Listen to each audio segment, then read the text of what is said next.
Hello बच्चों, स्वागत है आपका आदर्श ग्रुप ऑफ एजुकेशन के इस नए वीडियो में।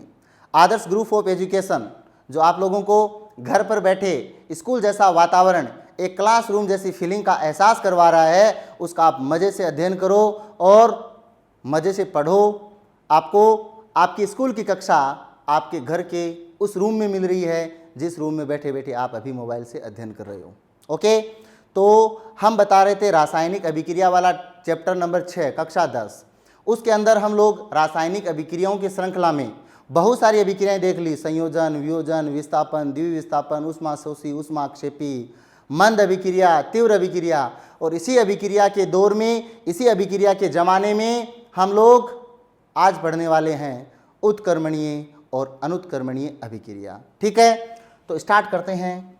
उत्क्रमणीय और अनुत्क्रमणीय अभिक्रिया क्या होती है? तो सबसे पहले आप लोग क्वेश्चन स्टार लिख लो, चाहे उत्क्रमणीय अभिक्रिया किसे कहते हैं उदाहरण देकर समझाइए अगर क्वेश्चन लिखोगे तो। और अगर हेडिंग डालना चाहते हो तो डायरेक्ट लिख लो उत्क्रमणीय अभिक्रिया, ज़्यादा बेटर क्वेश्चन रहता है, क्योंकि आपको पता चल जाता है कि एग्जाम में क्वेश्चन कैसे बनेंगे, हेडिंग से पता नहीं चलेगा। तो जितने भी होते मैं हर टॉपिक का क्वेश्चन भी बोलूँगा और हेडिंग भी बोलूँगा, तो आप कोशिश करो क्वेश्चन लिखने की। जितने भी जो नोट्स है पिछले साल के, आप बच्चों के नोट्स वगैरह देख सकते हो। आपको हम भी नोट्स अवेलेबल करवाएंगे, अपना जो ग्रुप बना है उसी के अंदर। तो उन सब नोट्स के अंदर जो अपना पूरी क्वेश्चन वाइज ही है, हेडिंग वाइज नहीं है। तो आप क्वेश्चन स्टार लिख सकते हो। उत्क्रमणीय अभिक्रिया किसे कहते हैं उदाहरण देकर समझाइए। स्टार्ट करते हैं। उत्क्रमणीय अभिक्रिया, राइट। क्या होती है ये उत्क्रमणीय अभिक्रिया? देखना मजे से। मान लीजिए मेरे पास दो अभिकारक है A प्लस बी। आप ये नहीं समझना कि यार सर के पास ये दो ही अभिकारक है क्या, ABCD में 26 अक्षर है, क्योंकि स्टार्टिंग सबसे पहले आपने A पढ़ा था, A से पढ़ा था, इसलिए हम लोगों ने भी A से पढ़ा था और ये चलता जा रहा है A का ही ज़माना, इसलिए आपको तो समझना है किसी भी कंस्ट्रक्शन द्वारा। तो A प्लस बी। तो उत्क्रमणीय अभिक्रियाओं के अंदर हमारे पास दो अभिकारक है A प्लस बी, और अभिकारक आपको पता है, ये जो अभिकारक है ये अभिकारक क्या बनाएंगे बताइए? ये अभिकारक बनाएंगे उत्पाद। ठीक है, तो A प्लस बी ने क्या बनाया? C प्लस डी बनाया। ठीक है, जैसे ही A प्लस बी ने C प्लस डी बनाया, उसी समय उसी वक्त C प्लस डी वापिस A प्लस बी में बदल गया। खत्म, फिनिश। यही रामायण यहाँ से स्टार्ट होती है। ठीक है, तो उत्क्रमणीय अभिक्रिया क्या होती है? अभिकारकों से किसका निर्माण होना? उत्पादकों से, और उसी समय वही उत्पाद पुनः किस में बदल जाता है? अभिकारक में बदल जाता है। ऐसी अभिक्रिया कौन सी होती है? उत्क्रमणीय अभिक्रिया होती है। आप लोग देखो, अभी धीरे धीरे थोड़ा आगे देखोगे तभी तो आएगा समझ में, तभी तो अच्छा सा लगेगा। यहाँ पे A प्लस बी पहले क्या बनाया? C plus D. उसी समय तुरंत C प्लस डी वापिस किस में बदल गया? A प्लस बी में बदल गया। तो अभिकारक किस में चेंज हुए बताइए? उत्पाद में चेंज हुए, और ये उत्पाद वापिस किस में चेंज हो गए? अभिकारक में चेंज हो गए। तो अब आप खुद वीडियो को यूज करके इसका जो परिभाषा बना सकते हो। अभी मैं बोल रहा हूँ, देखो, वे रासायनिक अभिक्रिया जिनमें अभिकारकों से उत्पाद का निर्माण होता है और उत्पाद पुनः अभिकारकों में बदल जाता है, या वही जो नए उत्पाद बनेंगे वो पुनः अभिकारकों में बदल जाते हैं, ऐसी रासायनिक अभिक्रिया को उत्क्रमणीय अभिक्रिया कहते हैं। राइट, वे रासायनिक अभिक्रिया जिनमें अभिकारकों से उत्पाद का निर्माण होता है तथा उत्पाद पुनः अभिकारक में बदल जाते हैं, ऐसी रासायनिक अभिक्रिया को उत्क्रमणीय अभिक्रिया कहते हैं। ठीक है, अब देखो आप लोग इन उत्क्रमणीय अभिक्रियाओं में नीचे देश गाइली को परिभाषा के ये ऐसा लिखना है। इसको देखो, दो अर्ध तीर द्वारा प्रदर्शित किया जाता है। नीचे देश गाइली को दो अर्ध तीर द्वारा प्रदर्शित किया जाता है। ठीक है, अर्ध तीर कौन सा होता है? एक तो ऐसा होता है, इस तीर का नाम होता है अग्र। क्या होता है? अग्र। यानी ये जो ऊपर वाला तीर है, ये ऊपर वाला तीर कौन सा होगा? ये होगा आपका अग्र। ठीक है, और दूसरा होता है, ये होता है आपका इस प्रकार का तीर, इसको बोलते हैं प्रतीप। क्या बोलते हैं? प्रतीप। यानी नीचे क्या निशान आ गया? प्रतीप। तो नीचे डैश लगा लिखो, उत्क्रमणीय अभिक्रियाओं को दो अर्ध तीरों द्वारा प्रदर्शित करते हैं। अभिकारक से जो पहले उत्पाद बना है उस तीर को बोलेंगे अग्र, यानी ये अग्र दिशा में अभिक्रिया हो रही है, और जो पश्चिम दिशा में अभिक्रिया होती है यानी उत्पाद से पुनः अभिकारक बनता है, इस तीर को बोलते हैं प्रतीप। यानी कितने तीरों द्वारा प्रदर्शित किया जाता है? 2 तीरों द्वारा। अब देखो, मान लीजिए मेरे पास यहाँ पे अभिकारकों की सांद्रता 20 इकाई है, ठीक है। उत्पाद पहले 0 थे, धीरे धीरे उत्पाद बने। उत्पाद जैसे मान लीजिए 10 इकाई उत्पाद की बनी तो तुरंत वापस अभिकारक बन गया। यानी अभिकारकों से क्या बन रहा है? उत्पाद, और उत्पाद किस में बदलते जा रहे हैं? अभिकारक में। तो आपको कोई पूछे, अपने कॉमन सेंस से देखना, कि आपको पूछे कि उत्क्रमणीय अभिक्रियाओं के अंदर क्या अभिकारकों की सांद्रता शून्य हो सकती है? नहीं, क्योंकि यहाँ पे मेरे पास अभिकारक, ये क्या बना? उत्पाद। जैसे उत्पाद बनना स्टार्ट हुआ उतनी मात्रा में वापस अभिकारक बनना इधर स्टार्ट हुआ, जैसे अभिकारक हुआ उतनी मात्रा में वापस उत्पाद यू बनना स्टार्ट हुआ। तो उत्क्रमणीय अभिक्रियाओं में दूसरा जो हमारा नीचे डैश लगा के आपको लिखना है दूसरा पॉइंट, कि उत्क्रमणीय अभिक्रियाओं में क्या होता है? अभिकारकों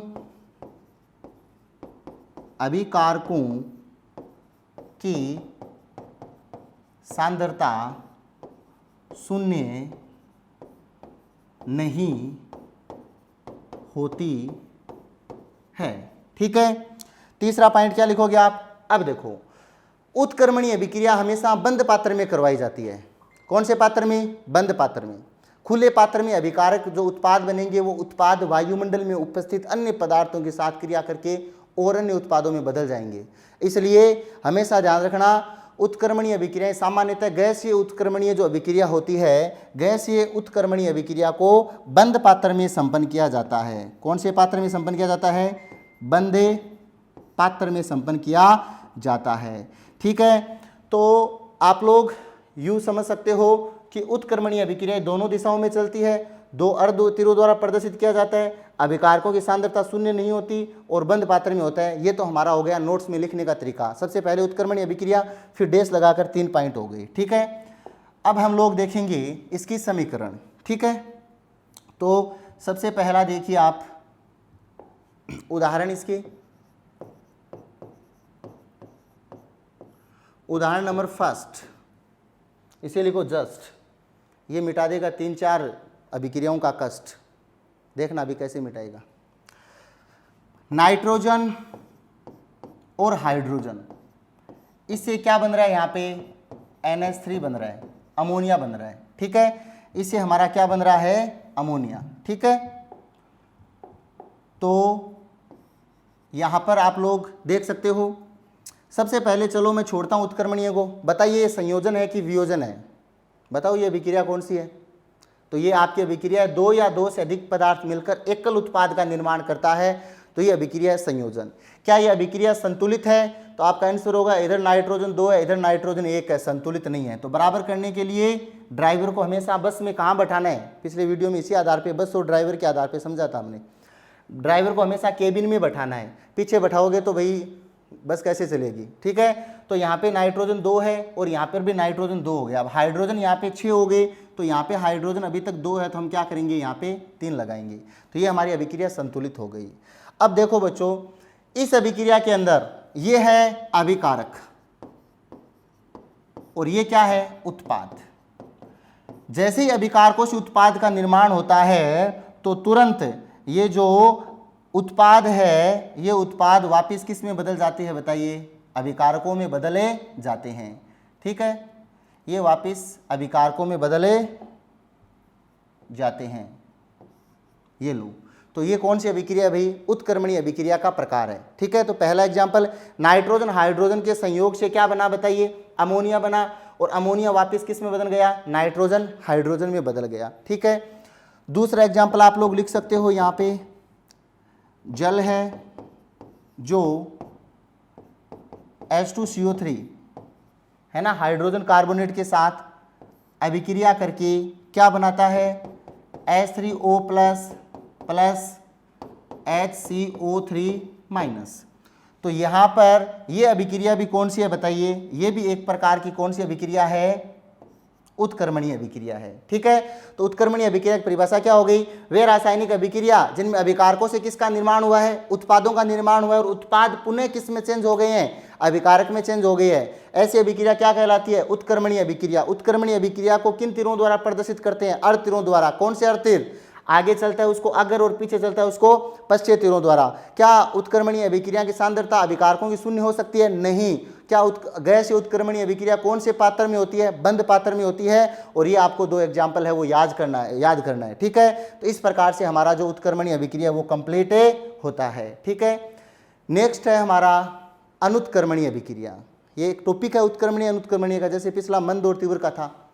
ठीक है, नेक्स्ट हमारा है अनुत्क्रमणीय अभिक्रिया। तो आप लोग क्वेश्चन स्टार लिख सकते हो, हेडिंग डाल सकते हो, अनुत्क्रमणीय अभिक्रिया से कहते हैं, उदाहरण देकर समझाइए, या फिर आप लोग हेडिंग डाल लो अनुत्क्रमणीय अभिक्रिया। ठीक है, नाम से पता चल रहा है अनुत्क्रमणीय का मतलब एक बार अगर उत्पाद बन गए ना तो वो किसी भी शर्त पर वापस अभिकारक नहीं बन सकते हैं। अगर एक बार उत्पाद बन गए तो किसी भी शर्त पर वापस अभिकारक नहीं बन सकता है। ऐसी अभिक्रिया कौन सी होती है, अनुत्क्रमणीय अभिक्रिया होती है। जैसे मैं बताता हूं, अभी मेरे पास एक पदार्थ है A+B, ये आपस में क्रिया करके क्या बनाते हैं, C+D। तो यहाँ पे कौन है अभिकारक और यहाँ पे कौन है उत्पाद। अभिकारकों से क्या हुआ, उत्पाद का निर्माण हो गया और ये उत्पाद पुनः अभिकारक में नहीं बदला। कौन सी अभिक्रिया है, अनुत्क्रमणीय।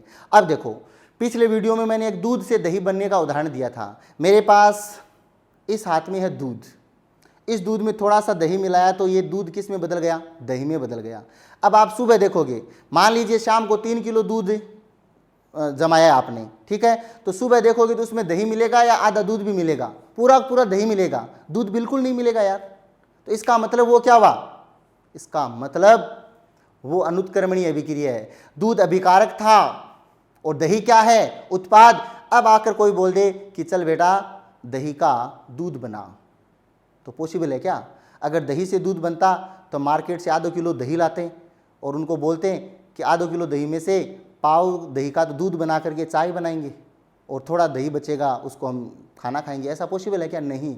यानी दही से वापस दूध नहीं बन सकता। तो वो कौन सी अभिक्रिया, एक प्रकार की अनुत्क्रमणीय अभिक्रिया है। तो अनुत्क्रमणीय अभिक्रिया की परिभाषा क्या हो गई, वे अभिक्रिया जो अभिकारकों से उत्पाद का निर्माण करते हैं, उत्पाद पुनः अभिकारक में नहीं बदल सकता, इन अभिक्रियाओं को अनुत्क्रमणीय अभिक्रिया कहते हैं।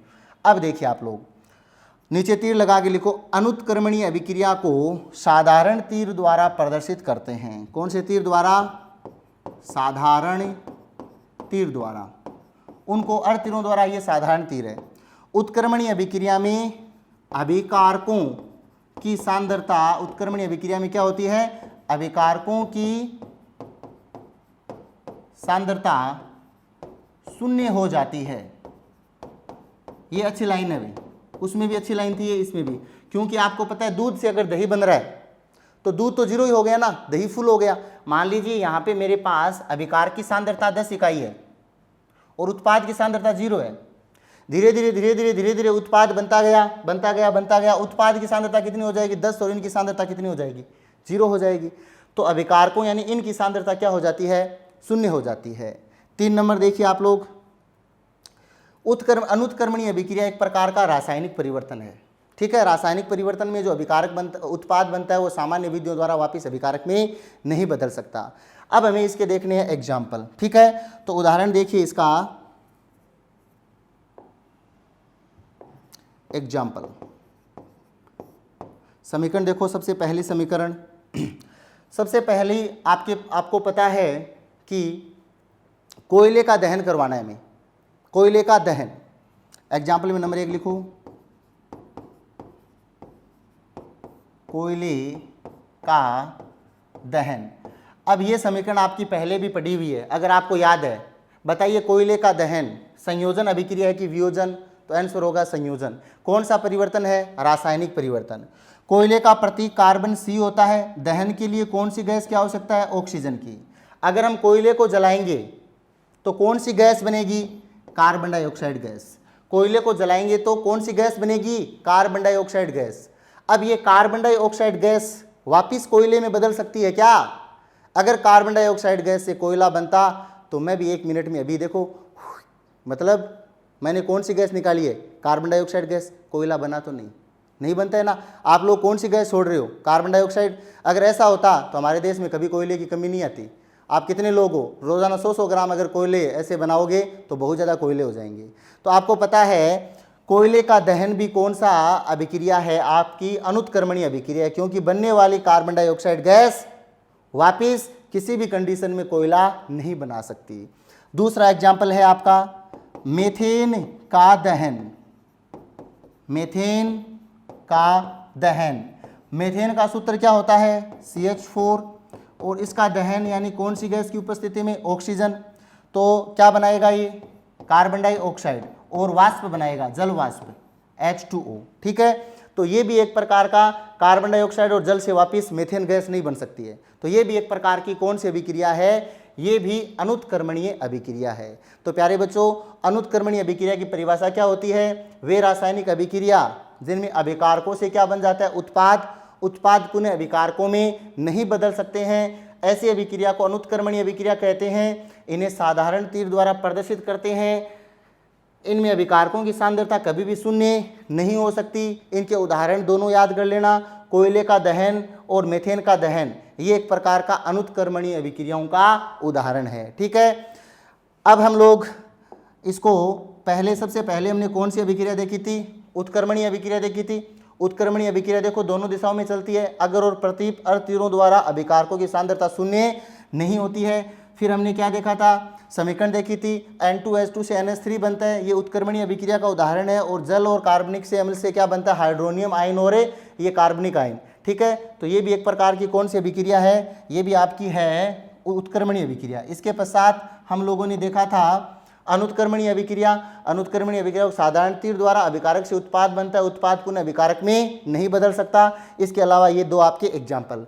तो आज तक हमारा रासायनिक अभिक्रियाओं की श्रृंखला में लगभग 10 समीकरणें कंप्लीट हो चुकी है। कल हम बताएंगे आपको बहुत ज़्यादा इम्पोर्टेंट उपचयन, अपचयन और अपचयन के प्रकार, रेडॉक्स अभिक्रिया, ये बहुत सारी अभिक्रियाओं का हम नेक्स्ट वीडियो में अध्ययन करेंगे। ठीक है, धन्यवाद।